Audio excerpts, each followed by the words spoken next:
Saudara, rasio utang Indonesia terhadap PDB meningkat jadi 40,54% pada tahun 2025. Meski meningkat pada tahun sebelumnya, Menteri Keuangan Purbaya Yudisadewa bilang posisi utang saat ini masih dalam kondisi aman dan terkendali.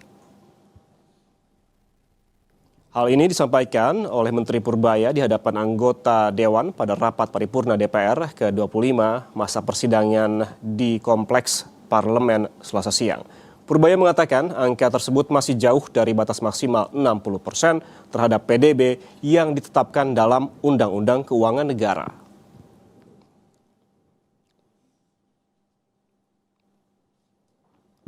Pemerintah menegaskan bahwa meski rasio utang meningkat dari 39,81% PDB di tahun 2024 menjadi 40,54% PDB di tahun 2025, posisi ini masih jauh di bawah batas maksimal 60% PDB sesuai undang-undang, sehingga APBN kita tetap aman dan terkendali.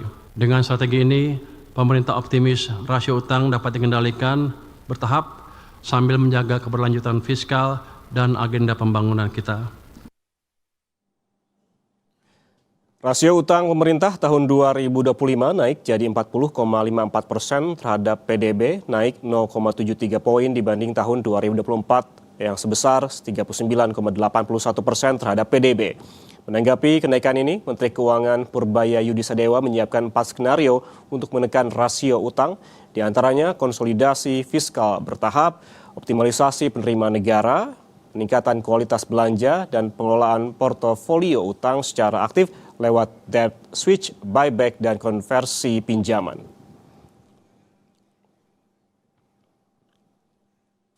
Sementara itu, Saudara, Bank Indonesia melaporkan posisi utang luar negeri Indonesia pada Mei 2026 naik jadi 444,4 miliar dolar Amerika Serikat. Purbaya menegaskan kemampuan bayar Indonesia sangat kuat. Utang luar negeri pada Mei 2026 sebesar 444,4 miliar dolar Amerika Serikat atau setara 8.043 triliun rupiah yang merupakan rekor baru.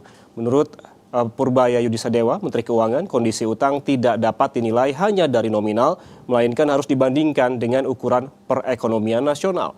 Selain itu, Purbaya menegaskan tidak ada alasan untuk meragukan kapasitas fiskal Indonesia. Orang itu dilihat dibanding dengan size ekonominya kan, sama dengan kalau satu perusahaan misalnya penjualannya 1.000, satu lagi 10.000,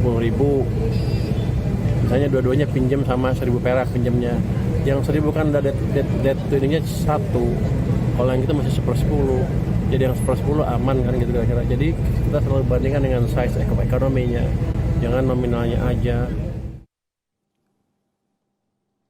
Posisi utang luar negeri Indonesia pada Mei 2026 tercatat sebesar 444,4 miliar dolar Amerika Serikat atau setara 8.043 triliun rupiah. Secara tahunan ini tumbuh sebesar 2,1% year on year, lebih tinggi dibandingkan dengan pertumbuhan pada April 2026 sebesar 2% year on year. Rasio utang luar negeri pada Mei 2026 terhadap PDB adalah sebesar 29,9%. Menurut Bank Indonesia, perkembangan ini dipengaruhi oleh pertumbuhan utang luar negeri publik, baik pemerintah maupun bank sentral, di tengah kontraksi pertumbuhan ULN swasta yang lebih rendah.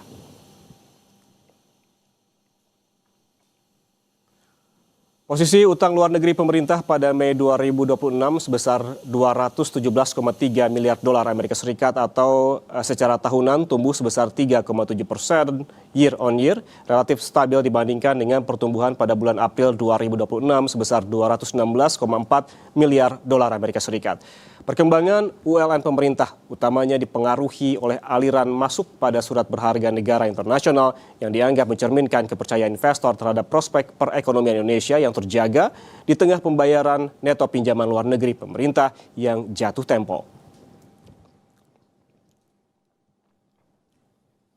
Berdasarkan sektor ekonomi, utang luar negeri pemerintah dimanfaatkan antara lain untuk mendukung sektor jasa kesehatan dan kegiatan sosial sebesar 22%, kemudian administrasi pemerintah, pertahanan, dan jaminan sosial wajib sebesar 20,6%, jasa pendidikan sebesar 16,2%, konstruksi 11,5%, serta transportasi dan pergudangan 8,5%. Hampir seluruh utang luar negeri pemerintah merupakan utang jangka panjang. Sementara itu, peningkatan utang luar negeri Bank Indonesia didorong oleh kenaikan kepemilikan non-residen terhadap instrumen moneter sekuritas rupiah Bank Indonesia atau SRBI. Posisi utang luar negeri swasta, Saudara, pada Mei 2026 tercatat sebesar 195,9 miliar dolar Amerika Serikat atau mengalami kontraksi sebesar 0,1% secara tahunan. Kontraksi ini lebih terbatas dibandingkan dengan kontraksi sebelumnya sebesar 0,5% pada April 2026. Perkembangan ini terutama didorong oleh utang luar negeri kelompok peminjam lembaga keuangan yang secara tahunan mencatatkan kontraksi sebesar 0,8%, lebih rendah dibandingkan dengan kontraksi pada April 2026 sebesar 5%. Saudara, posisi utang luar negeri Indonesia pada Mei 2026 mencetak rekor baru, naik jadi 8.043 triliun rupiah. Sementara rasio utang pemerintah per 2025 juga naik jadi 40,54% terhadap PDB.